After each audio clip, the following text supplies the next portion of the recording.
first, I need to do a little correction. Those who were here yesterday morning, Paul encouraged us all to jump, and I've had a little bit of that in my life. So I was VP of Digital at NPR, the largest public radio network in America. And a couple weeks ago, I decided to jump. So I have left NPR, and formally of NPR, I'm now vice president of being on holiday, which is a really sweet gig. I recommend it. But I will absolutely be sharing things that I learned and lessons at my time at NPR as we talk about really 4 strategies that I think any media company, in fact, any product company, should think about if they really want to make sure they stay connected with their audience in the future. So let's get into it. Why do we care about staying focused on the future? Because disruption happens, and it's happening really quickly in digital, right? Smartphones. That was only 9 years ago that Apple came out with their first version that didn't even have third-party apps in it.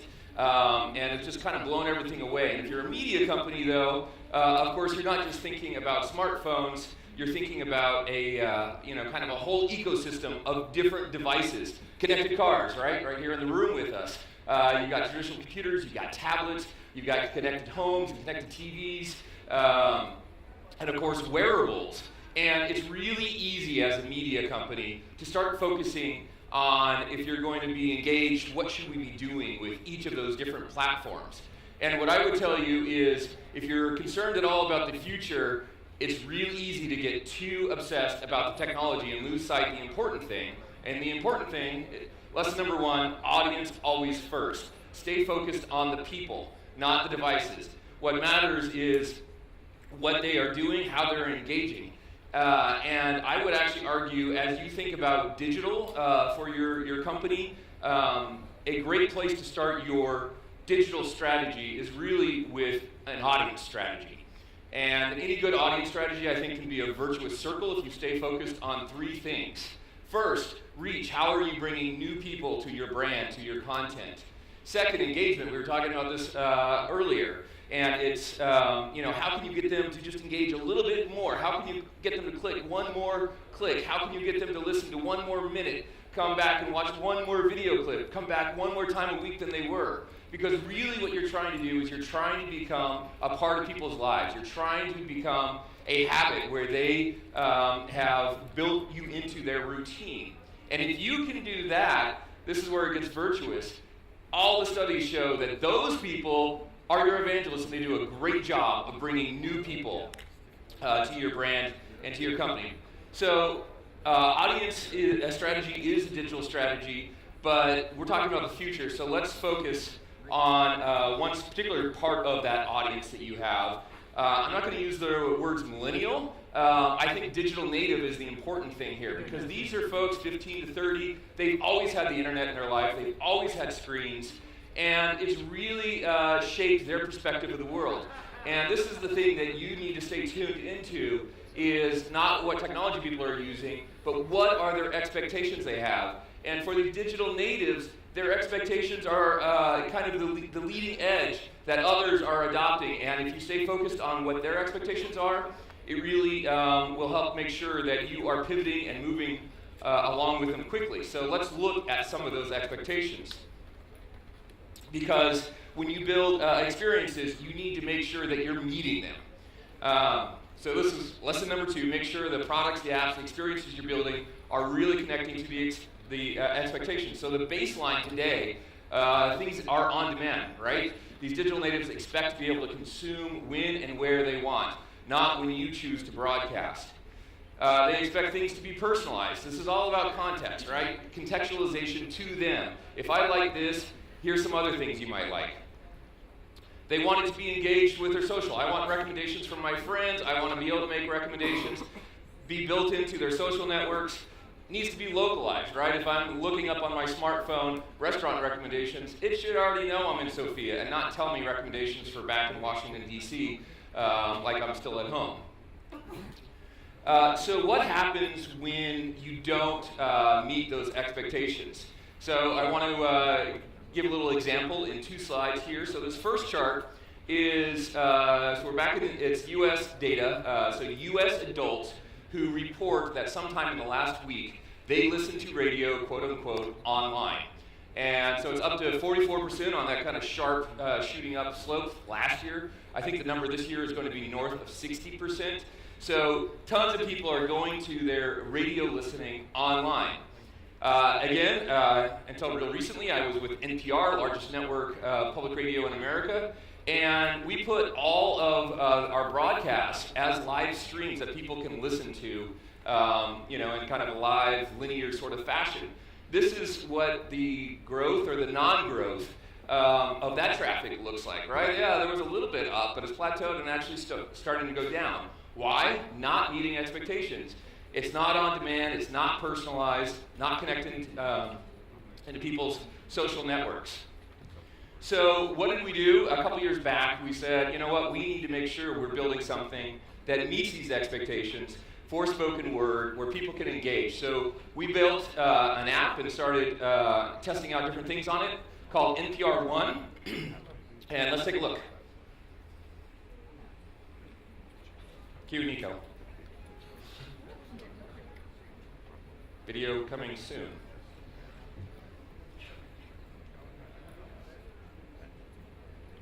There are people working at NPR 24 hours a day and night, to make sure that listeners get the very latest news.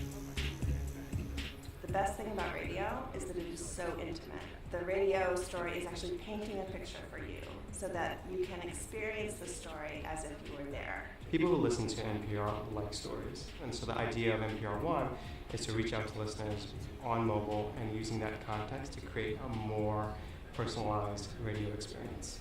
We listen to our users, our listeners, and we understand what their needs are and where this app fits into their life. And so we're able to design very simple, elegant interfaces that put the content first. People in the morning don't just have one thing to do. They have 10 things to do. And we want to make sure that we're one of those 10 things. We want the NPR One experience to be as easy as possible. Listening to the things that you want to hear, occasionally hitting a button, but really sit back and let the storytelling take you away. As you listen, you start developing cues of what your experience should be, whether you skip a story, whether you mark a story interesting, whether you search for a podcast. There's only so much that an algorithm can do. So we have editors from the newsroom that come in and select the best of public radio to float up to actual listeners. When people describe the app back to us, they tell us it's just like NPR, but I have those controls that I can put in to make it more personal, more customized, more what I like as a user. The basic premise is to be able to give you the stories that you like, but also to give you the stories that you didn't know that you loved. It's NPR One. So NPR One has been a tremendous success. Folks really, really enjoy it. In fact, 30% of the people who are using it say that they haven't ever listened to broadcasts. So it's bringing new people in with basically no marketing. It's like upwards 15% month-over-month growth. So again, those really engaged, really habitualized users are evangelizing and bringing new people to it. People are listening to it longer than they listen to broadcast. And in fact, a majority of those folks who have been listening to broadcast or still are report that they are now listening to NPR more during the week than they did before NPR One. So meeting the expectations with the kind of personalization, on-demand, localization, that contextualization has been really, really powerful. And as we were developing it, we tested a lot of things out with folks in different ways to make sure that we were getting the features right and building on it. But you heard Tejas there, I think, talk about, it's got cues in it, so people can skip, people can mark interesting. And the other thing it has done is it becomes a font of data, of information coming, not just of how people are using the app, but of the content itself. And this gets us to lesson number 3, and I think Marina was talking about this, and I couldn't agree more, that data really trumps opinions. And too often, the way this works is everyone, Google Analytics, it's really easy to plug in. It's really easy to have data, so everyone has data, but too often, people use data to justify their opinions. You need to go the other way around. You need to make sure that you're using data to create well-formed opinions and not just using it to prove that you were right, even though you may not have been.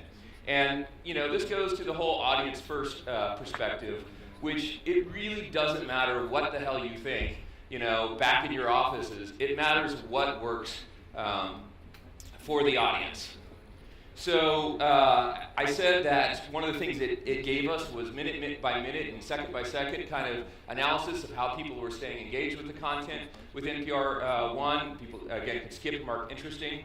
And so we really kind of established baselines of how content should perform. And one of the things that NPR wanted to do was launch a brand new show about politics.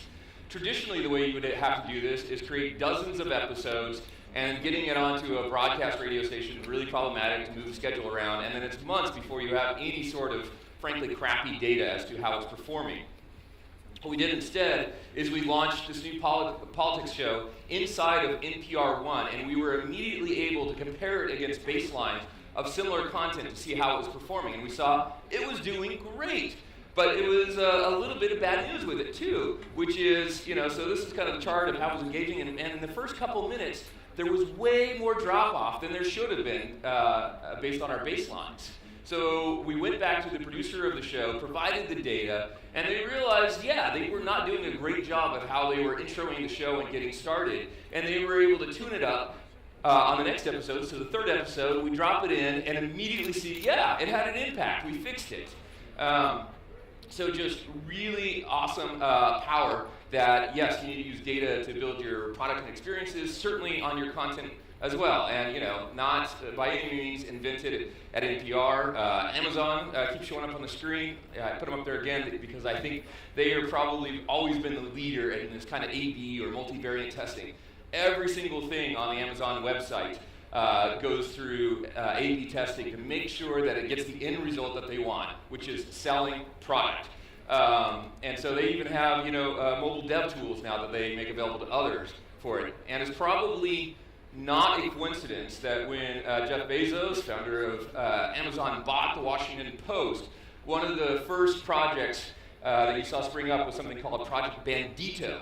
And this was basically bringing A/B testing to the entire editorial workflow. So now when editors at the Washington Post create a news story for the web, mobile apps, etc., they have to create several versions of the headline, several versions of photos that go with it. So here you see one story, 3 variations. The first one got a 3.3% click-through. With a change in headline, the click-through rate went up to 3.6. And with a change in the headline and the photo, they actually got it to 4.8. So Bandito is super awesome. What it does is the editors create these variations. They publish it out, and what Bandito does is automatically it distributes it to incoming audience, so folks are seeing different versions. And as soon as it gets a reasonable sample set and it gets a confidence level that it trusts, Bandito then automatically throws the entire audience over to the winning solution to make sure that the engagement is doing well. So Tim yesterday talked about lean, and it's come up a couple ways, and I as well evangelize it. I think like Agile and Scrum does a great job of building things effectively, but you can build the wrong things really effectively. Layer lean on top of it, and you get a lot smarter. So Eric Ries, again, was kind of the original evangelist of this. I highly recommend Ash Mariah's book, Running Lean. So encourage all of you who are not familiar to jump into that. So you're hearing a lot about what you can be investing time, energy, and money in as a company, and I would say typically it kind of, particularly for a media company, breaks down into 4 areas that have been talked to greater or lesser degrees. Digital content, we heard from Vice. I talked about it a little bit on testing content, making sure you have great content that resonates with the audience. Products and platforms, the importance of making sure, again, that the experience of anything you build matches the expectations the audience has. Marketing, of course, fantastic way of bringing new folks in, but you better make sure your content and your platforms are working well before you do that, because the last thing you want to do is bring a lot of people to a broken experience. They'll never come back. And so the last thing that I want to touch upon is this last one of kind of services. Thinking about how you structure your content and your platforms And so lesson 4 is making sure that your data, your content is very pliable, and your architectures, your systems that you're building are likewise very, very flexible. The idea of kind of making sure everything is application programming interface ready is my headline here. So at NPR, the label we had for the strategy is COPE, create once, publish everywhere. So just about every bit of content that NPR creates, and there's multiple content management systems that folks create content, but all of it flows into a central database where that content is stored agnostic to the platform it's going to publish to. So there is no markup in the content, buried in the content that is exclusive to a web layout or anything else. The content doesn't care if it's going to get requested to be put on a mobile app, Amazon Echo, audio only, or a third-party developer. And we do that with all the content, and it has just been a huge service to how we build experiences at NPR. And it's also created business opportunities where working with others, frankly, we've been able to offload cost and expense and say, here are the services, here's the content. We want to do the deal, but you can do it yourself. And in fact, we've kind of taken this approach, not just with the content, but really with all of any of the logic, any of the services. So certainly with your content and data, but every feature inside of NPR One has been wrapped in an API so that we can use it on other apps, other experiences, and in fact, that has already happened. Some of the features inside of NPR One are already showing up on the website, for example. And there are partnership deals with other third parties where only portions of the experience in that kind of embedded in a larger experience sense have been brought to bear. So that's the 4 lessons, to kind of recap again, really encouraging this idea of stay honed in on the audience, don't get obsessed and distracted by Snapchat. Look how the audience is using Snapchat and how is that changing their expectations. So is it something about the kind of temporal nature of it? I would argue, it's even more about how the really young audience likes to skim quickly or dive deep, and you see that skim action in a platform like that. So focus on the audience and what their expectations are. Make sure you're building to it. Make sure that you're collecting data all the way along, and that you're not so arrogant that you're assuming you're right, but informing it. Again, stolen from Lean is this concept of you better be willing to make a hypothesis before you see the data if you really are going to be honest about learning. And then 4th, making sure that your systems are built for the future because you don't know the next platform that's going to come along. And using Story from NPR, the first mobile app that was actually built for NPR was not built by NPR. In fact, we didn't even know it happened. We put the content out there in API, and a guy who was a firefighter by day and hacker by night built the first app, and we only found out when people pointed out that we had an app in the App Store. I was like, what? So that's it. I want to say thank you, and I really enjoyed it.